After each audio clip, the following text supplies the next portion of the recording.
was that we as a collective community was able to do this. We basically, what occurred and what really kicked the alliance off is that we used to work out the trunk of our cars. When we first started, we didn't have a computer, calculator, strategical plan. We would rotate from each other's houses.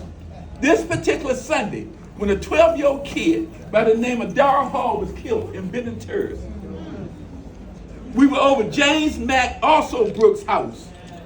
James Mack Also Brooks' daughter is Angela Also Brooks, the senator of the state of Maryland. We had Pete Jackson, Pete Jackson, who was basically he did time in the Lawton Youth Center, but retired as the deputy warden of that same facility. We had Arthur Rico Rush, who was one of the greatest facilitators of all time in the District of Columbia. They had pure love. We had Joe Nelson. We had Eric Johnson, who was basically working in the Department of Treasury. But we had a group of black men that had a commitment to make a major difference in our city. When we saw on the Tyrone Parker, good old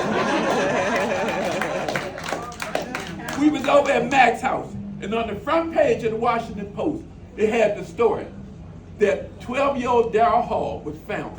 They had shot him 3 times in his head behind the school. We said, we got to do something. We got to try to stop this killing that's going on in our city. So we got to go up there to Ben and Terrace, which they're titled Simple City, to begin to talk to the kids to find out what could we do to help. And the most amazing thing, when we went there, we had never been in that area before to talk to these kids. But Rico had been there to do some work in that particular area. And Rico said, Tyrone, I was here about 4 months ago talking to Miss Johnson in regards to doing a presentation. And he was there when a kid that was killed about a 25-cent soda, canned soda from the truck, ice cream truck. So let's find Miss Monterey. So we went and knocked on Miss Monterey's door. As soon as Miss Monterey saw us, she knew it, but she said, thank God we got help here. We can help. So we told her what we come to do. She was so happy. She said, we need to be able to talk to the kids.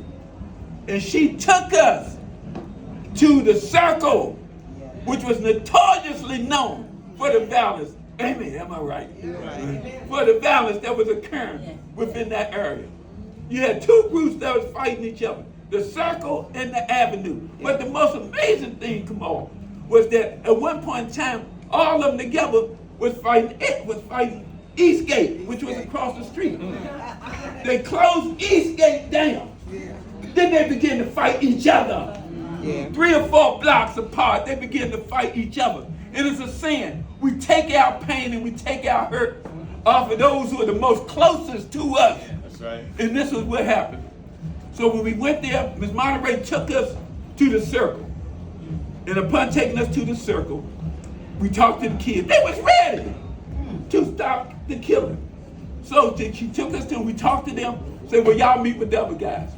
They said, yeah, we'll meet with them. So we wind up basically, we wind up basically talking to the avenue. We had the circle. We took them to a place that they had never been before, shook them down, took them out of the area, shook them down. And then we basically, how you doing, brother? Okay. Then we basically brought the avenue to them. The procedure was that you couldn't carry a gun, but they wanted to wear their bulletproof vests and their cellular phones because they were going to a place that they had never been before. When we got them in, like the table, like we didn't get there, when the circle saw the avenue, they said, yeah, they live there, but those ain't the ones. Those ain't the ones that we beefing with. So we had to go over and start again to find the real ones that was doing it. But Miss Monterey helped us again. And Derek and Darius Robinson, who was also a young brother that was a part of the circle. Now this story gets interesting. I was Darius Robinson, probation officer, and I was on parole.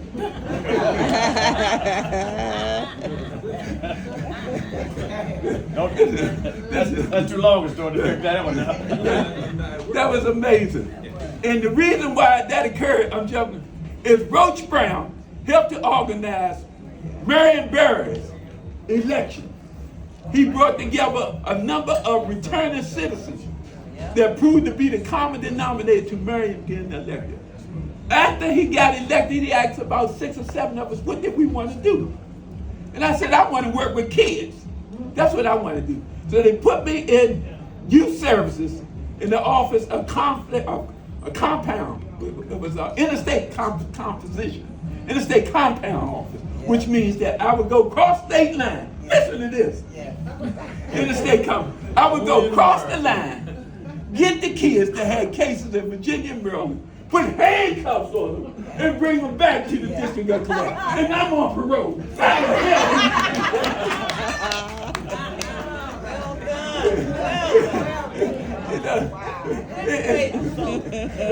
Can't make that up. Can't make that up. Can't make that one up. And to the school system. When I first met you guys, my buddy went to my Charles room, I was shooting. How she came in and talked to the kids, and Marion told me to come over. I got you. Give me a minute, we'll get to you. All right, thank you. You know, the richness of this audience is so profound. And what occurred is that Derek Robinson, Derek Robinson, who I was his probation officer. He came into the office and said, Mr. Parker, I hear that y'all was over in being a terrorist. I said, yeah. He said, I hear you. What y'all doing? Said, we trying to stop the beating. I said, you know anybody over there? He said, yeah, Mr. Parker. I know a lot of people over there. I said, yeah. He said, yeah. He said, how many do you want? I said, give me about 5 of them. He got 5 kids. We picked them up, put them in the van, shook them down, took them to the place. When the kids from the avenue looked over and saw these 5 here, he said, those the ones. Those the ones. But I show you this here. Had it not been for Marion being elected, for me being given an office, being given a job in youth services as a probation officer, and had Derek Robinson not came into my office and had the spirit, we might not would have had what was occurring pertaining to this individual. If you can't tell me if that ain't God's intervention, that's so profound. That's so very profound until it leads us right now, to talk about a story like this. If this ain't God, you tell me what it is God. That's right. So we were able to bring both sides to the table. David Gilmore came in with jobs. He came in with jobs and gave the youth jobs. We worked as the mentors while working with them. And they began to clean up their own community. And to this day, those 2 crews have not fired a shot at each other. And that was 25 years ago. Yes. Wow. Hey, story after story after story in this book. God in the middle, love pushing it right along. You know, you put yourselves in harm's way every day. Right? This was, you all put your lives on the line. Yes. You weren't going in there strapped up. Nah. What were your weapons? Love, God, and Spirit. Right? Spirit. Yes. And this had to happen, black man on black boy. That's how it had to happen. Because that's where the love is, that's where the care is. The women doing all they can.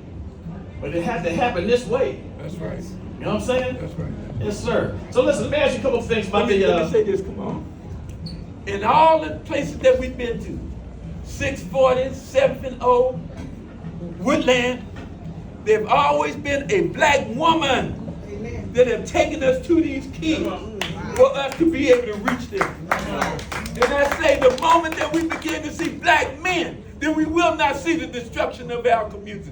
When we begin to see people that have introduced us and let us come into the schools to talk to the children and build the relationship, then we will begin to see the reduction of violence. We begin to see families, communities strengthening. We begin to see this, and we are the solution. Let nobody misunderstand that. God is in us. Many are called, few are chosen, all are qualified. But who will go? That's our spirit. Frank Malone's over there with fatherhood. We talking about that importance of fatherhood. Father role figures, right? Mentors, fathers, and teaching young people who are fathers how to be fathers. So a vital role here. You know, this is an amazing journey. I don't know how long we can go all day. We can go all day now. Ain't no end that, right? But let's talk about some of the partner organizations and some of the programs that were important in this work. Some of the